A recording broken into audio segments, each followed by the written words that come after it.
கள்ளிருக்கும் தாமரையே கையணைக்கும் மாந்திரையே உள்ளிருக்கும் நாடி எங்கும் முந்தன் உயிர்தான் இனி வரும் எந்த பிறவியிலும் உனை சேர காத்திருப்பேன் விழி மூடும் இமை போல விலகாமல் வாழ்ந்திருப்பேன் உன்னைப் போல தெய்வமில்லை, உள்ளம் போல கோயிலில்லை.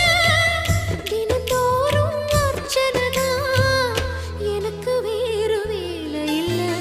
நன்றி சொல்ல உனக்கு வார்த்தை இல்லை எனக்கு, நான் தான் மயங்குறேன். என்னுடைய மனச தந்துவிட்ட பிறகும் ஏம்மா கலங்குற